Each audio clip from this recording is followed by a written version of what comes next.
Funding for The Audit, Black Women in Leadership, post-George Floyd, is brought to you in part by Grand Victoria Foundation and generous Chicagoans like you. Grand Victoria Foundation believes in a future where racial justice isn't just an idea, it's reality, where Black communities across Illinois have the power, resources, and opportunities needed to thrive.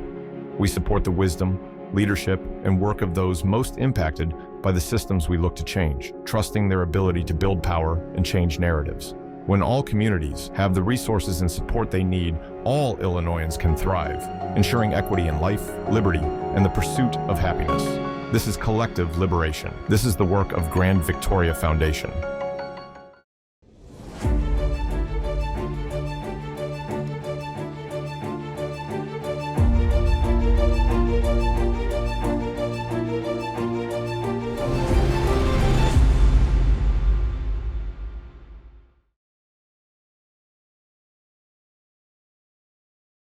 I'm Tracy D. Hall, and this is The Audit.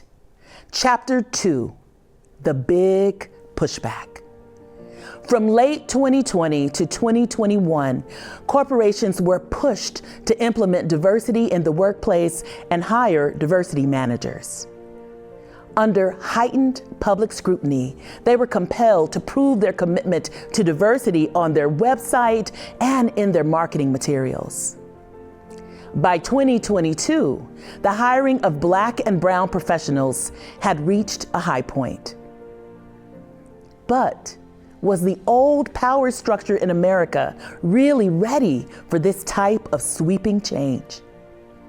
In time, the movement encountered widespread resistance, with many people showing increased resentment to newly implemented DEI policies, openly expressing that they were tired of talking about race and gender in the workplace, and claiming that racial inclusion in leadership was at odds with traditional business values and the notion of meritocracy. Despite the fact that many of the newly hired Black and brown leaders had credentials and experience that often far exceeded their predecessors.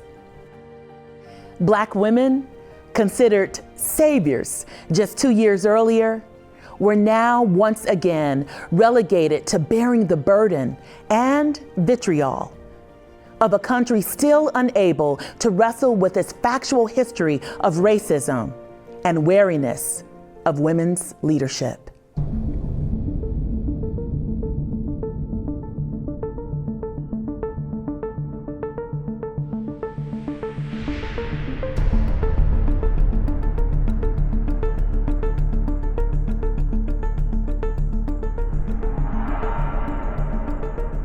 As 2020 drew to an end, the standard practice was social distance and Zoom meetings.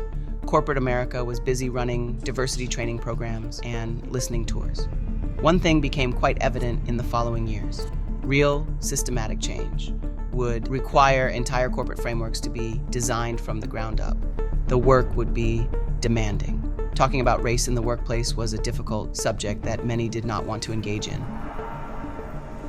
When Black women started in these roles and were handed all of these issues, which were gigantic during COVID, and they still linger, but office culture had changed. People were working from home. They didn't want to return to the office. You had supply chain issues. You had issues with learning new tech and learning new ways of doing things. All of these things were suddenly coming at Black women. And I think that what many started to realize is that they had to decide what the job actually was. Was the job to come in and actually not make all of those changes, but to sort of swim through the onslaught? Or was the job to really try to bring a board and staff along to function in a different way? But I don't think what we expected, though, from that movement was how lonely it was for those people, right? Because when they were elevated, it was oftentimes just them being elevated as the chief or whatever, trying to convince all their colleagues and all business leaders to buy into the movement, which ultimately became counterproductive because, like, as we see today, you start to dismantle these offices, and guess what? Diversity goes away because it was being upheld by single departments versus it being culturally a part of the DNA of organizations. And that's a big challenge. Because it's not just like you get a new person and then you adjust. That happens in every organization. But in order to really follow direction, you have to encounter a lot of resistance that, people may have at different levels. And the recognition that the systems we have, all of our talent development, all of our, executive development, all of our peer supports, all those intricate things that go into making a corporate environment work, right? We're set up to help white men succeed, and they did it really, really well. It's perfectly designed to get the results that we had. So now we brought more Black women into those environments and did not change any of the support structures. And yeah, I can only imagine how that felt. We had 21 engagements that had something to do with equity. That was in 2021. In 2023, and in 2024, and into 25, we've had 3. First of all, this work is much harder to do than people realize. And when they are really starting to make some headway, the work is likely becoming more difficult, and people tend to back off from that. In order to do some of this work, you had to do internal work that would change. Now, I said I was an optimist, but there is a skeptical part of myself. And the skeptical part of myself says, when you start to involve money in our country, things change. And so a lot of the commitments that were made were from these very large organizations where they suddenly were going to invest financial capital into others. That's part of what started to raise the flag for folks that started to come after some of this work. But when you started talking about moving money into Black and Brown owned spaces, the backlash started to begin.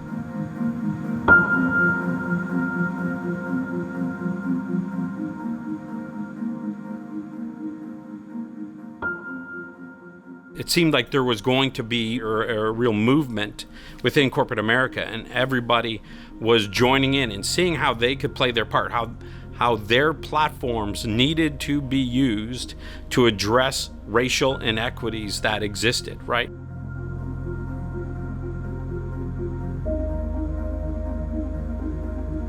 Felt like a movement at the time. Certainly today, we know that was a moment, right? It was not a movement at all. During that time, as a Black woman leader, we were asked to carry the water on all of it, right? People asking us to speak, people asking us how we feel, people asking us to have those feelings represent a broad swath of like the community and population, like in these moments. And that's not fair to anyone, right? And as we do, we show up. In terms of when I was in corporate America, I can even think about so many things that happened in my career, but I became institutionalized. I was really good at navigating crazy. I was actually told that. They're like, you're actually really good at this, right? Because institutions have their values, their way of getting things done. And that can be hard as a Black person coming into a new organization and trying to figure out how to win. Many of us were asked repeatedly, so what are you going to do differently in this moment? And I can remember being asked that very clearly and saying, I'm not going to do anything differently because I've been doing it for many, many, many years, right?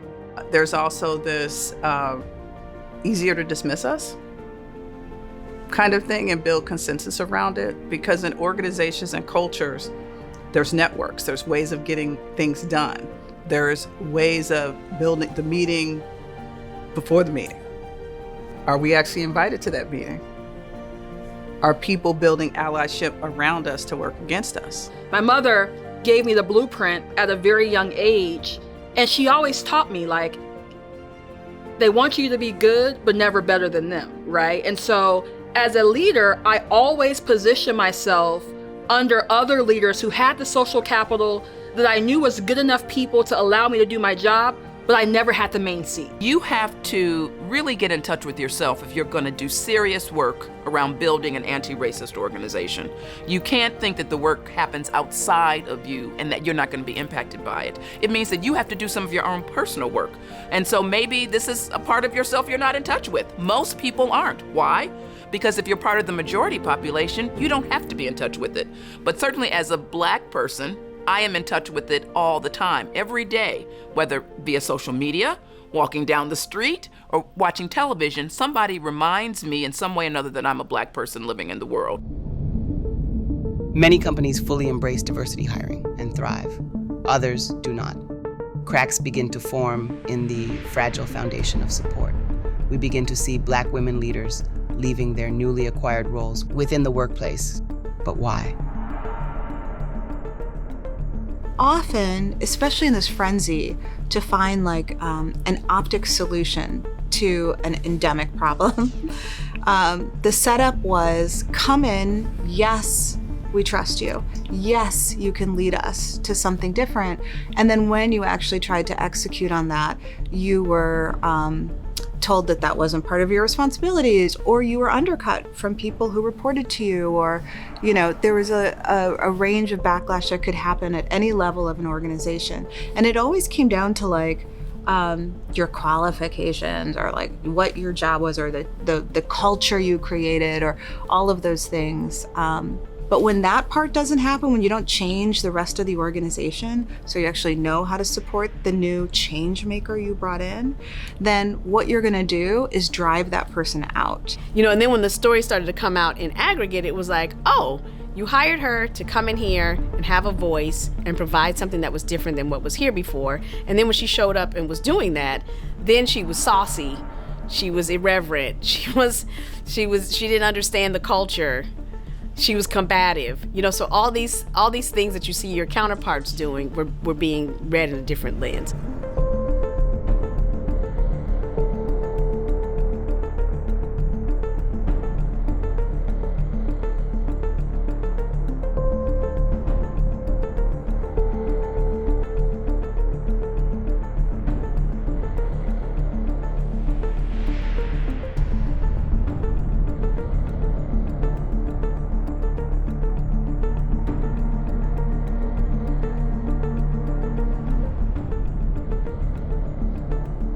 Nobody has ever looked at me and said, I'm hiring you because you're a Black woman. Nobody. Nobody's ever looked at a Black man and said, I'm gonna hire you because you're a Black man. There are 17 other people more qualified than you are, but because you're Black, I'm gonna give you a shot. That's not how those conversations are going, right? If historically power has operated in a certain way where you exclude me or you make me jump through so many hoops that only me and one other lady get to even start to go to the door, to be in the room, to sit at a chair that might be at the table. Like, this is how far we have to come to be where you just walked in. Let's start there. Now you're gonna open the door and you're gonna come out of the door and come get me and drag me in the room and sit me down at the head of the table? Who does that and why? A lot of the reason that Black women and people of color generally are accelerated into roles, ascend into roles, is because they are qualified. They are super qualified. They are overqualified and bring a set of skills, not just technical skills for the role, but leadership competencies. The lack of support while they're there and given kind of insurmountable tasks. That was a frequent thing in corporate America, that when people of color got promoted, it was the business that was in trouble. Yes, but think about the numbers. So if you're thinking about any of these top 25 universities, let's just go law school.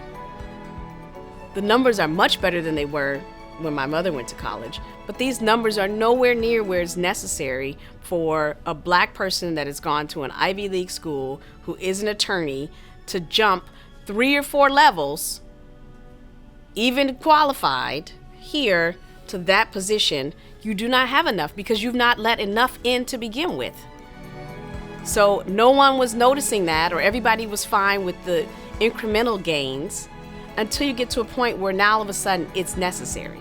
Now all of a sudden DEI is the buzzword. right? So now everybody wants to look like they're on board with DEI because the antithesis of that is being on board with the cop that killed George Floyd, right? So we reduce these things of like, if I'm not trying to be inclusive, then I am racist. Our understanding of why Black or brown people were being hired post George Floyd is flawed. The media would have you believe that many were not qualified. One could suggest it is something much deeper than a massive human resource blunder. It is something deeply embedded in our culture we haven't fully addressed.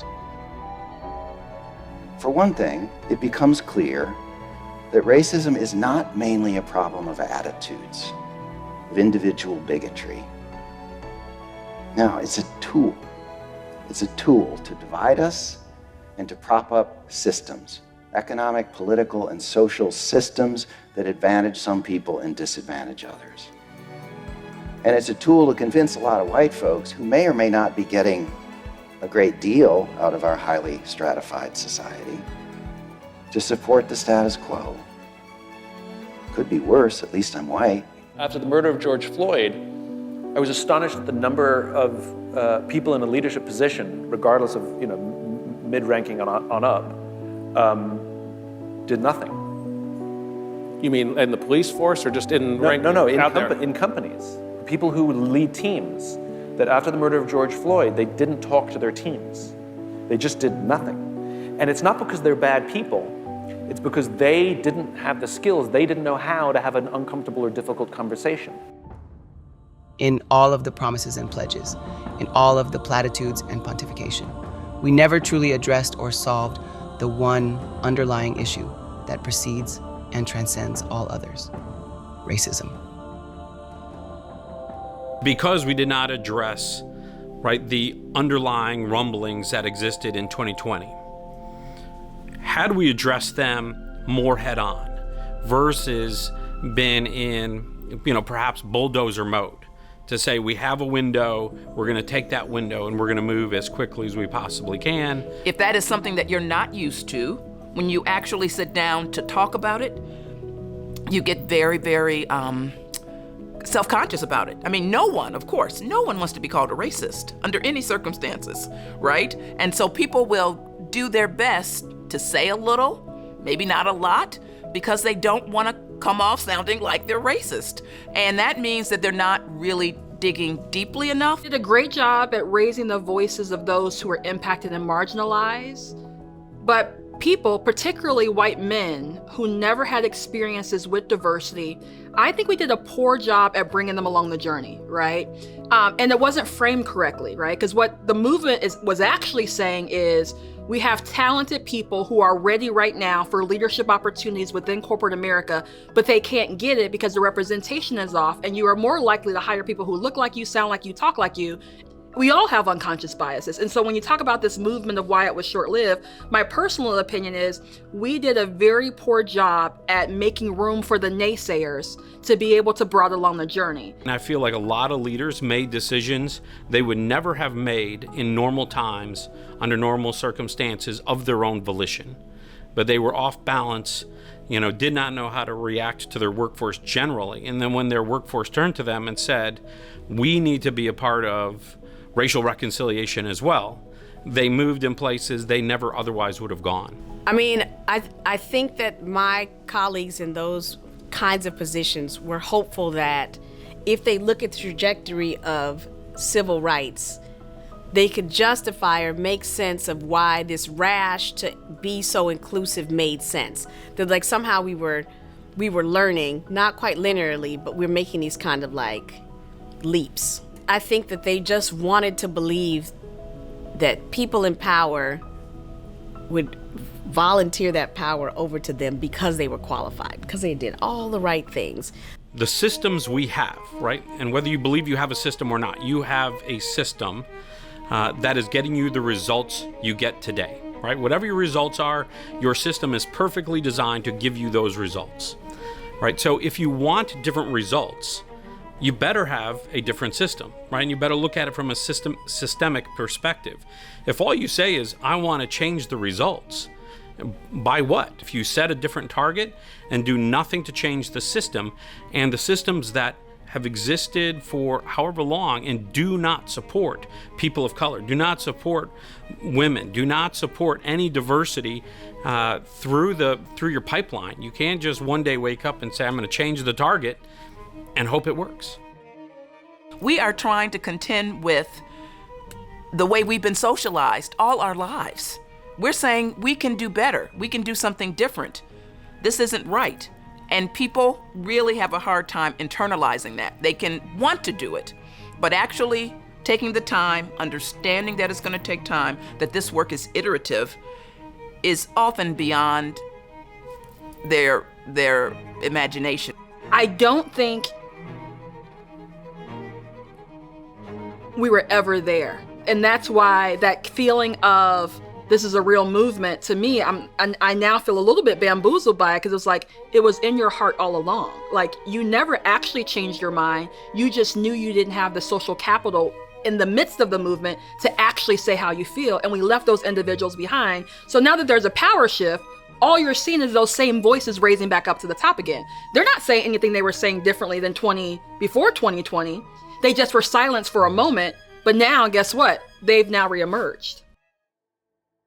Big companies, big publicly traded companies, there's a push for shareholder value constantly. Quarterly results, it's exhausting for leaders who are in the highest roles. And one institution I worked in, we actually had pretty good diversity. The head of R&D, research and development, engineering for the company was a woman.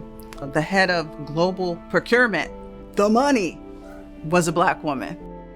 The highest ranking Black woman in the organization was terminated because of what was happening with shareholders in the public. And I went to her office to console her, because she always supported me in any initiative in the company. She was busy. She didn't always have all the time in the world, but that nod in the hallway, that occasional hug, that email me if you need anything, knowing that I could do that brought me so much comfort. It brought me so much confidence in the organization. And when I saw what happened, I walked into her office to console her, and I just burst into tears. I mean, I just thinking about it.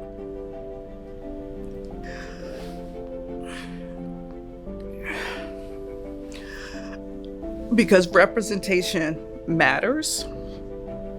It matters.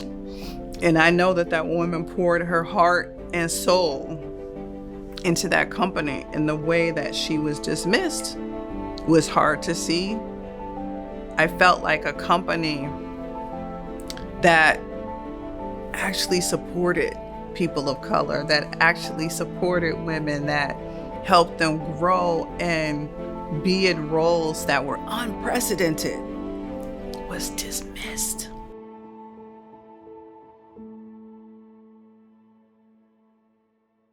What we've witnessed is actually the fastest backlash in the history of America. So you go from the modern day lynching of George Floyd, which happened in May, to having all of these statements that are made from companies, all of this mass hiring that happens, to September, when moms of liberty start to descend on school board meetings across the entire country in a coordinated communication campaign to tell school boards that their child, their little white child, is being taught to hate himself. We are opposed to labeling people as oppressors and victims solely based on the color of their skin.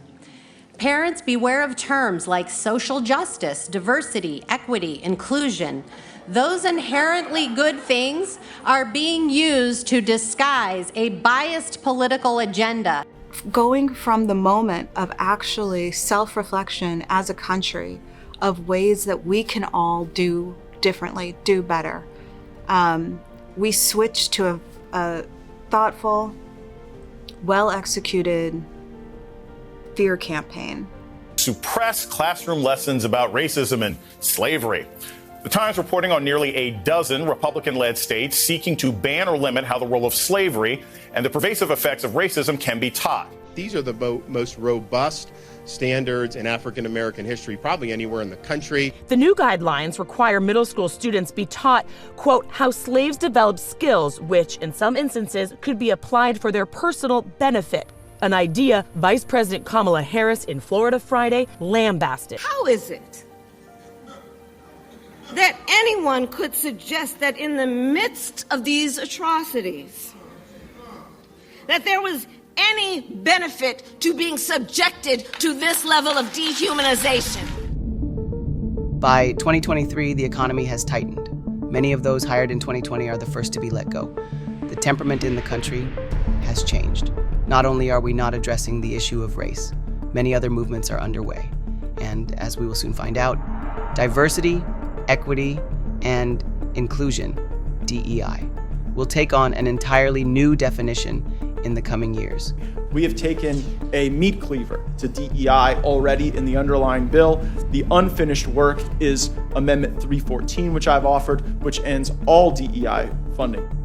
Often referenced as DEI hires. It will simply mean unqualified, many times used as a derogatory statement. DEI is being equated to lowering standards, right? And that there's not enough talent with the standards required for positions, and so people without standards are accelerated into those positions. That was never my experience. I implore people that if their initial reaction to DEI is that means lower standards, why do you think that? Let's spend some time talking about why you think that. What in you, what in your experience, what in your belief system makes you think that the next woman or the next black person or the next Hispanic person or the next LGBTQIA person will be any less qualified than the next white man? Why do you think that?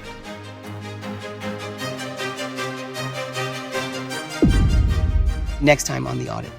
You know, there was a watershed moment when the Supreme Court made the ruling around college admissions as it relates to affirmative action.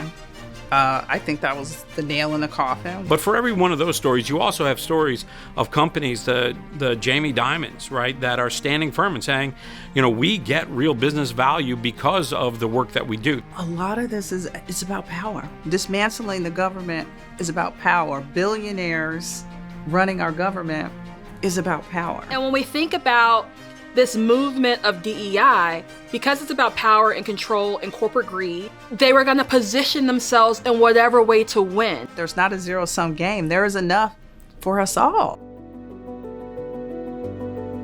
Tumultuous present, uncertain future.